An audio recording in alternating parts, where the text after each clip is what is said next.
Articulation time. Now, it's pretty much the same song and dance. Nothing's changed really, but we do have one fun thing to note. We have a hinge at the jaw, close up, open. I think my original could actually shut its mouth a little bit more. Yeah, if mine's like this is as yeah, that's as far as it'll go. Yeah, there you go. The head.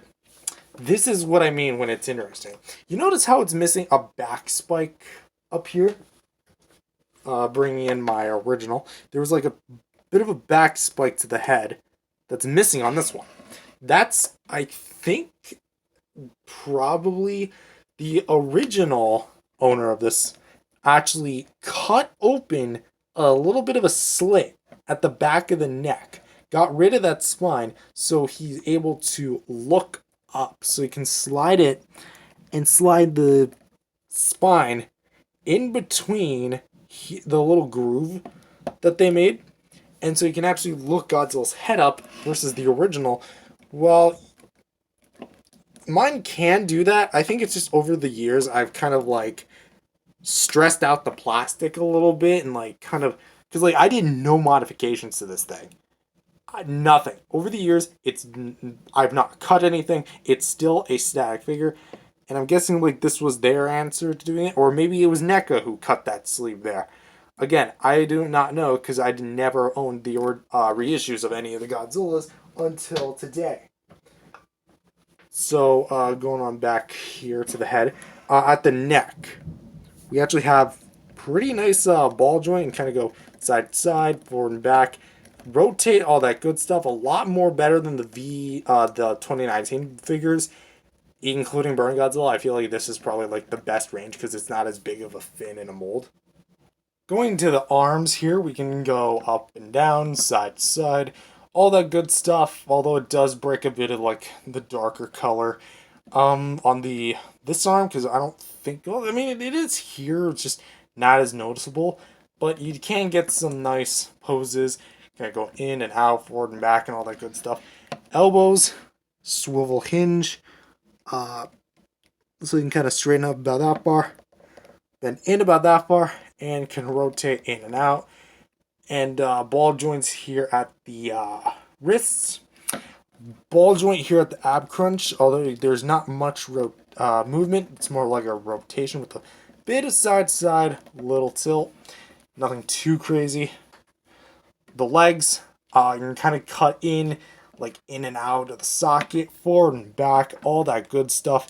And because it's on a barbell joint, you can actually kind of get it working a bit in your favor. Because when you go to rotate it, you'll see that there's like a gap that's created. Say if you want the leg kicking up, you can actually get it to like readjust. It's like a disc. And you can actually get it to where it looks seamless. Even though there's an obvious seam, but like there's no gap anymore. So at first glance, sure, it might look pretty awkward how it's just flying all over in the socket, but it's for the point of you being able to rearrange it. So if you want to kick forward, you want to kick backward, just readjust. If you want it like coming back to normal, which is what we want right now, again, it's all up to you. You can spread it out to the side, do anything you want. Knees, we're going to go with this one. Not as movable, sadly, but you can get some nice, kind of like straighten out, clip in, and can rotate. And there's a ball joint here at the foot. Nice, decent pivot. Up and down is pretty mild, but it's all right. And here we have 1, 2, 3, 4 ball joints. Here, here, here, and here. And from roughly here to about here is a bendy wire, and then from the rest on is just pure rubber.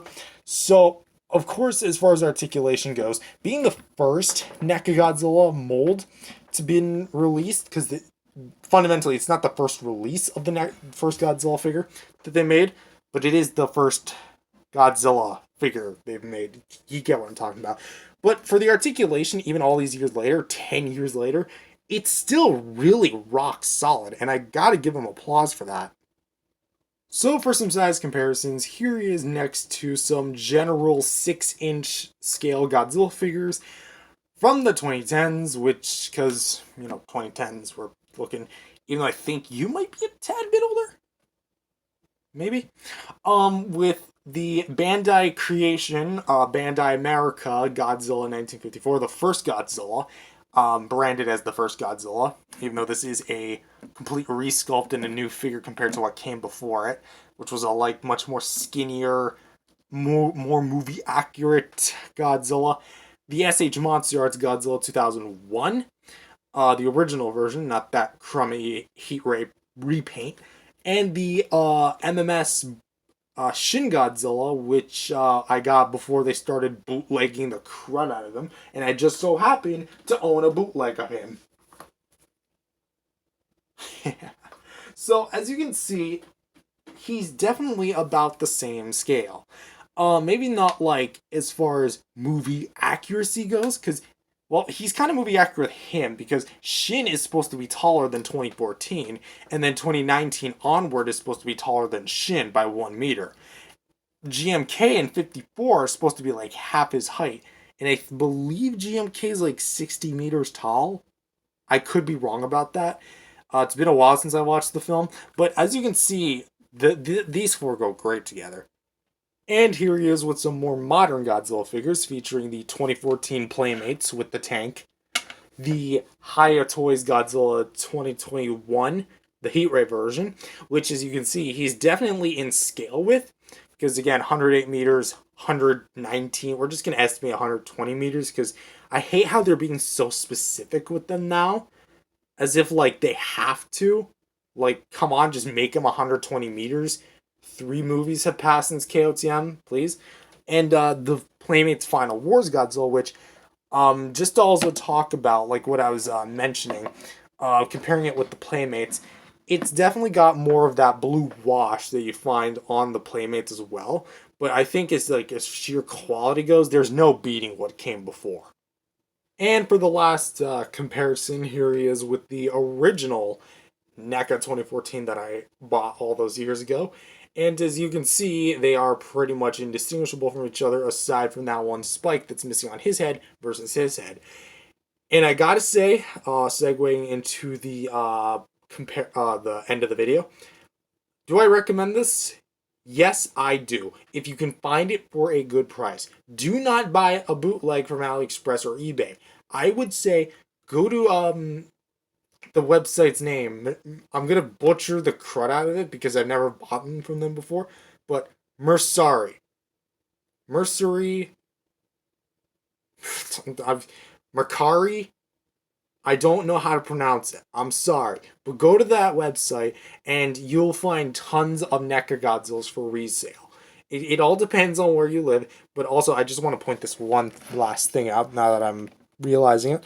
The necks, you see how they carved it so it kind of goes rounded, goes inward and then out again, versus on the original where it's all rounded up.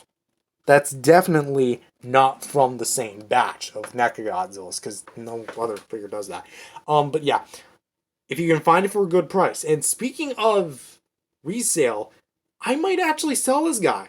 The reissue. Because I don't want 2 of these things running around, and I'm a crummy custom painter. I've only custom painted 2 figures in my entire life, and I don't want to think about trying to do a 6-inch discontinued figure. The reason why I want to resell this one is because, well, I want to kind of give people who hadn't had a chance to get a NECA Godzilla to get a NECA Godzilla, and what better way to do it than the first one?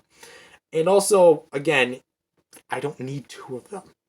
I don't have 2 of some figures, but I plan on reselling some of them. So maybe somewhere down the pipeline, but we're going to make a few more videos with this one. But with that being said, thank you guys for watching this video. If you guys liked it, definitely subscribe to the channel. Believe in Jesus, 6 7 as well as here to with the gospel. And I'll see you guys in the next video. Peace, everyone. God bless.